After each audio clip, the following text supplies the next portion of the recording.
안녕하세요, 먹구름입니다. 오늘 들고 온 카메라는 알파7 마크 4라는 카메라예요. 제가 원래는 알파7C라는 컴팩트한 카메라를 사용하고 있었는데 지금은 이렇게 알파7 마크 4를 거의 1년 정도 사용을 하고 있어요. 알파7C를 사용하다가 알파7 마크 4로 넘어오게 된 이유는 크게 두 가지가 있는데요. 첫 번째는 크리에이티브 룩이에요. 그 후지 필름에 필름 시뮬레이션이라는 기능이 있는데 이게 사실 굉장히 부러운 기능이거든요. 필터를 간단하게 먹여서 JPG 색감을 예쁘게 내고 그거를 특별한 보정 없이 결과물로 바로 가져올 수 있는 그런 부분들인데 알파7 마크 4에도 크리에이티브 룩이라는 기능이 들어가서 어느 정도 필름 효과를 내거나 아니면은 뭐 뽀샤시한 효과를 낸다거나 이런 것들을 할 수 있다 보니까 좀 탐이 나더라고요. 그리고 두 번째는 제가 지금은 아마추어이긴 한데 나름 프로를 지향하고 있는 그런 사람이다 보니까 프로들이 주로 사용을 하는 그런 카메라가 뭐가 있을까 하고 찾아봤는데 바로 이 알파7 마크 4더라고요. 그래서 이 카메라를 선택을 하게 됐습니다. 알파7 마크 4가 프로 작가분들에게 굉장히 많은 사랑을 받고 있는 이유가 뭐 여러 가지가 있겠지만 기본적으로 스펙부터 이야기를 간단하게 해보자면 3300만 화소 그리고 우측 손떨방 8000분의 1의 셔터 스피드 그리고 다양한 다이얼과 커스텀 키 이런 조작계들이 좀 더 전문적인 촬영을 보조해주는 역할을 하고 있다고 생각을 하고요. 그리고 이쪽에 보시면은 이렇게 듀얼 슬롯 이런 것들도 좀 프로분들에게는 굉장히 안성맞춤인 바디로 그 역할을 하게끔 하지 않았나 라는 생각을 해봤습니다. 물론 이런 정도의 스펙을 가지고 있으면서도 가격도 괜찮은 편이고요.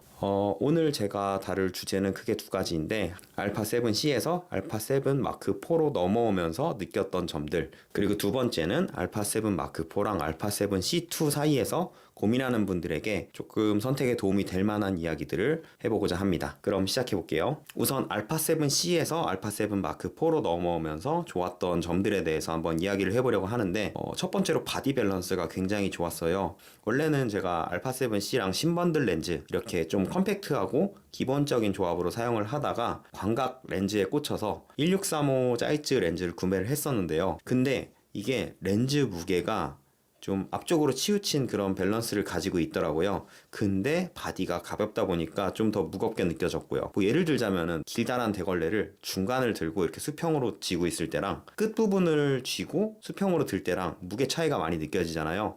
그런 것처럼 뭐랄까 밸런스가 굉장히 안 맞았어요. 그러다 보니까 카메라가 좀 더 무겁게 느껴졌고요. 근데 이 알파7 마크 4는 지금 물려있는 요 2470 GM2 요 렌즈랑 조합을 해도 뭐 특별히 앞으로 쏠리는 느낌이 없다 보니까 밸런스도 굉장히 좋게 느껴졌고요. 덕분에 렌즈 선택 폭이 좀 더 넓어졌다고 해야 할까요? 일단은 프로급의 아무 GM 렌즈나 장착을 해도 다 쓸 수 있게 됐으니까요. 그리고 두 번째로 마음에 들었던 게 앞서서 이야기했던 그 조작계예요. 커스텀 버튼이 굉장히 다양해졌거든요. 보시면은 C1도 있고 C2도 있고 그리고 C3, C4 커스텀 버튼이 4개나 있단 말이죠. 사실 알파7C 리뷰할 때도 제가 이야기를 했는데 이 커스텀 버튼이 그때는 하나밖에 없었어요. 그래서 2개가 있었으면 좋겠다 라는 이야기를 했었는데 이건 4개나 달려있더라고요. 근데 실제로 저는 2개만 쓰고 있고요. 뭐 4개를 쓰는 분들도 있겠지만은 저처럼 특별히 엄청난 기능을 사용을 하지 않는 사람은 2개 정도로도 충분하긴 하더라고요. 물론 다다익선이면 좋긴 합니다. 다이얼도 2개로 늘어나긴 했는데 이게 매뉴얼을 사용하는 분들에겐 괜찮겠지만은 저처럼 A 모드, S 모드 이런 식으로 하나만 우선으로 잡고 사용하는 유저에게는 사실 다이얼 하나로도 충분하지 않나 생각이 됩니다. 세 번째로 마음에 들었던 거는 역시 크리에이티브 룩이에요.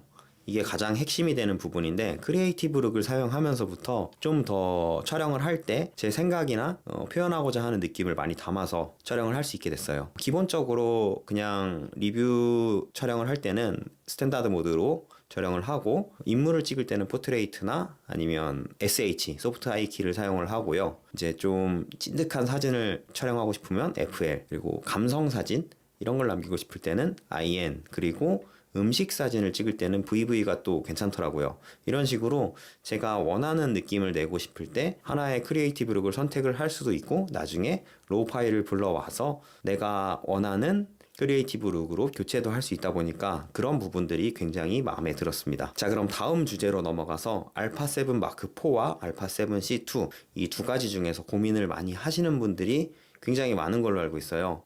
이 두 카메라의 차이점 그리고 어떤 걸 선택해야 되는지 이 부분에 대해서도 한번 이야기를 해볼게요. 우선 저는 지금 알파 7 마크 4만 들고 있는데 제가 지금 비교 리뷰를 할 수 있는 거는 알파 7 C2와 CR 이 두 카메라에 대해서 굉장히 관심이 많고 넘어갈까 말까를 고민을 많이 하고 있거든요. 그러다 보니까 비교를 많이 해봤고 일단 이론적으로 파악을 한 부분에 대해서 설명을 해드리려고 합니다. 우선 같은 부분부터 좀 나열을 해볼게요. 3300만 화소라거나 ISO 그러니까는 감도가 100에서 51200 확장하면 좀 더 늘어나는데 이 부분도 똑같고요. 스위블 액정이 탑재가 돼 있다거나 크리에이티브 룩 그리고 소프트 스킨 4K 촬영 시에는 30프레임까지는 논크롭 그리고 60프레임까지는 1.5배 크롭이 되는 것까지 똑같아요. 물론 알파 7 CR 같은 경우는 1.2배지만 이건 일단은 논외로 하고 넘어가도록 할게요. 어쨌든 같은 센서를 사용하고 있어요. 알파 7 마크 4랑 알파 7 C2가 말이죠. 그렇기 때문에 기본적으로 웬만한 거는 좀 동일하다고 알고 있고요. 이제 센서와 다른 부분에 있어서 차이점을 한번 이야기를 해볼게요. 우선 디자인이에요. 디자인이 달라요. 알파 7 마크 4 같은 경우는 딱 봐도 아시겠지만 SLR 스타일의 카메라예요. 그리고 알파 7 C2 같은 경우는 RF 스타일의 카메라입니다. 생김새도 다르긴 한데 부피도 다르고 무게도 달라요. 알파 7 마크 4가 바디만 했을 때 659g이고 알파 7 C2가 514g으로 꽤 차이가 납니다. 작은 단렌즈를 동일하게 장착을 했다고 기준을 잡았을 때 알파 7 마크 4는 이 위쪽에 튀어나온 부분이 좀 걸려서 안 들어갈 수도 있지만은 알파 7 C2는 쏙 들어가는 그런 정도의 차이가 있을 거라고 생각을 합니다. 그래서 컴팩트함을 지향하는 분들이라면 알파 7 C2가 유리하다고 보고요. 그런 거 신경 안 쓰고 난 오로지 스펙을 보고 있다 라면 알파 7 마크 4가 여전히 유리합니다. 알파 7 C2가 이쪽 그립부가 알파 7 C1세대에 비해서 굉장히 좋아졌어요.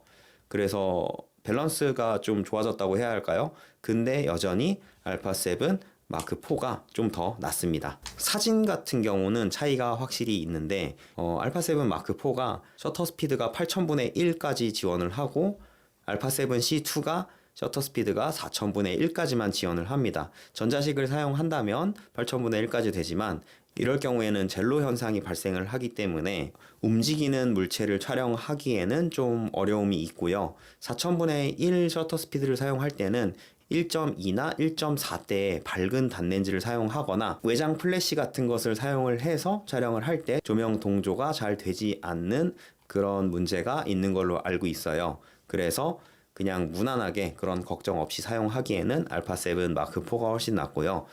그런 거 없이 그냥 나는 간단하게 촬영만 하겠다. 혹은 1.8 조리개 이상의 단렌즈나 줌렌즈 위주로 사용을 하겠다라는 분들에게는 알파 7 C2가 괜찮을 수도 있습니다. 다음으로 영상 스펙인데 영상 스펙은 사실 아까 말씀드렸다시피 동일해요. 그런데 손떨방이 좀 달라요. 얘 같은 경우는 5.5 스톱을 가진 손떨방을 가지고 있고요. 알파 7 C2 같은 경우는 7 스톱의 손떨방을 가지고 있어요. 그렇다 보니까 좀 더 손떨림 보정이 잘 되고요. 부가 기능으로 알파 7 C2 같은 경우는 오토 프레이밍이라는 게 있거든요. 그래서 자동적으로 나를 화면에 담아주는 그런 기능이 있는데 나 혼자 촬영을 하더라도 누군가가 대신 촬영을 해주는 것 같은 그런 느낌을 주는 기능이 바로 자동 프레이밍 기능입니다. 그래서 영상을 선택하신다면 알파 7 C2가 괜찮을 수도 있고요. 만약에 사진의 비율이 굉장히 낮고 영상 비중이 거의 100%에 가깝다? 그러면 사실 이 두 가지 카메라보다는 GV-E1을 구매하시는 것을 더 추천드립니다. 사실 이런저런 이야기를 했는데 알파 7 마크 4와 알파 7 C2를 나누는 가장 큰 차이가 있는데 바로 아까 말씀드렸던 이 SD카드 슬롯이에요. 지금 알파 7 마크 4 같은 경우는 2슬롯을 가지고 있는데 알파 7 C2 같은 경우는 1슬롯이에요.